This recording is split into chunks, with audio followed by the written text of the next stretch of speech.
All right. Good morning, everybody. It was so nice to kind of see where people are coming from, and that a lot of people are kind of coming into 10th grade for the first time and really wanting to revision or rethink how they're going to do it. Kind of maybe you got curriculum from another teacher, and you want to kind of rethink about what the year could look like. So this is great. This is a perfect place to be.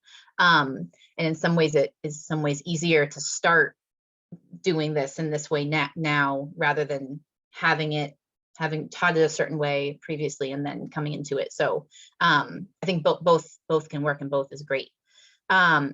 So Rachel kind of went over how we got here and why we were thinking of restructuring this unit, right? Restructuring this course map, because if we're not talking about climate change with our youth right now, what are we doing? Like, what world are we preparing them for? What are we telling them and having them think about in terms of the crises they're going to be facing, all of the things. And we can still teach modern world history and have those conversations. So this course question of how can we equitably organize our global societies in order to once again live within the Earth's sustainable limits, that's kind of like our working question right now.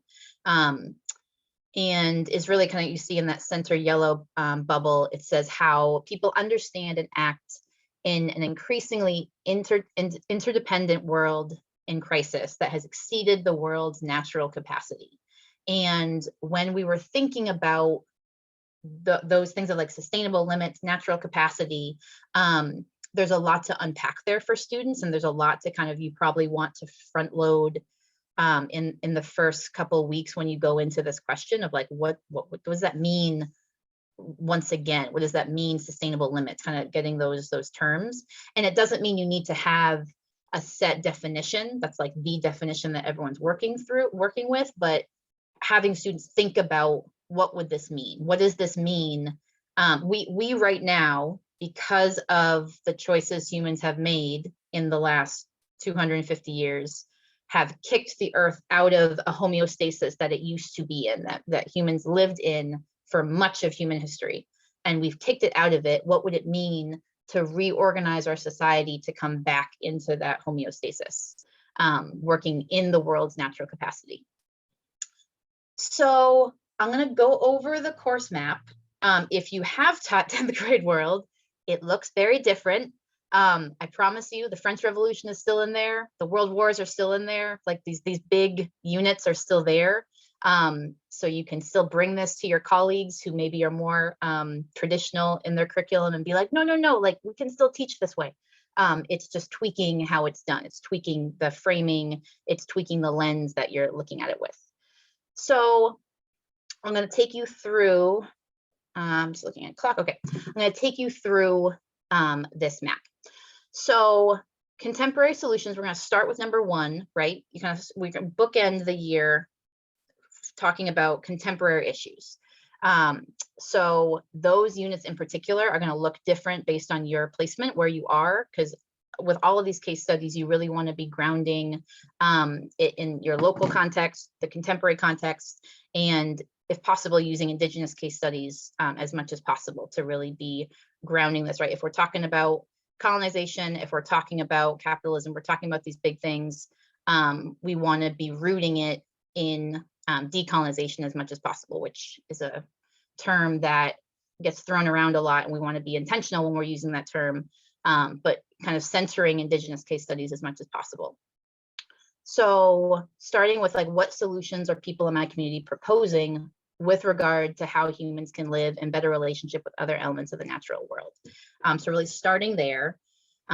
Then you go into a pre-global interconnection and industrial revolution. So kind of pre-1750, that's kind of a recap of 7th grade in some ways.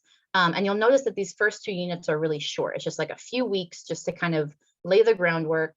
And especially in that second unit, reminding students that this is how people used to live. For the majority of human history, people did live within the world's natural capacity, and kind of looking at case studies of what did that look like.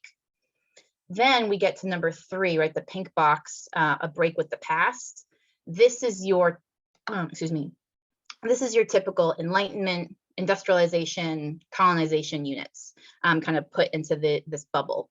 So all the content is still there, it's just the lens will be different. So how did Europe become the dominant force in a global economy, which fundamentally changed the relationship of humans to each other and other elements of the natural world?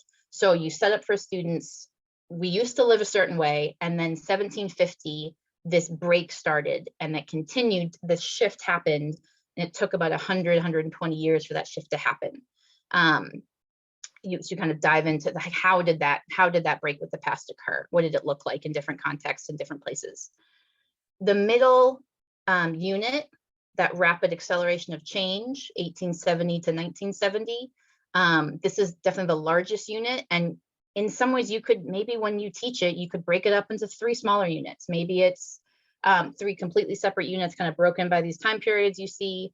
Maybe it's 3 mini units that each have a small assessment, and then at the end you have a larger assessment, kind of tying all these things together, right? There'd be different ways of looking at it and doing it. But ultimately you're looking at, how did key people, events, and processes in the 20th century continue, reverse, or further accelerate changes in the relationship between humans and other elements of the natural world? So that 1870 to 1914, this is kind of like the post-industrial revolution, pre-war period. And there's a question you see there, that 1914 and 1945, the World War period, right? Who will control this new world, which is essentially what the world wars were about. And then 1945 to 1970, right? You have your answer, right? The US and the USSR dominated that, came to control that new world. And then how did they dominate this new world order? So looking at these different pieces. And so you get into the Cold War, you get into the same content, it's just structured differently, framed differently. And then the last unit, in kind of the typical traditional year, would kind of fit into this consequences of an interconnected industrial world.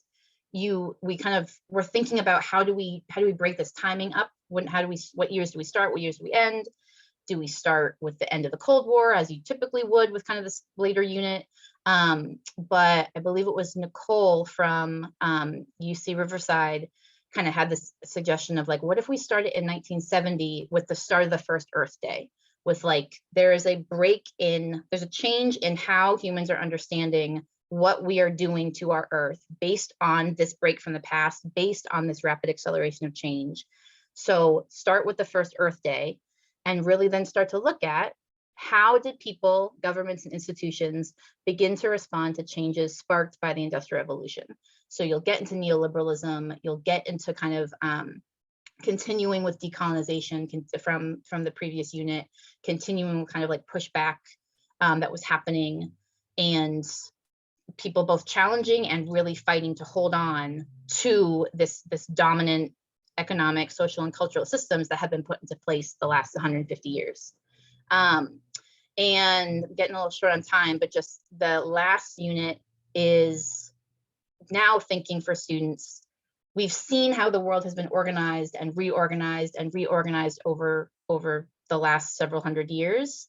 Now, looking forward, how are we going to organize our societies now to come back into these Earth sustainable limits?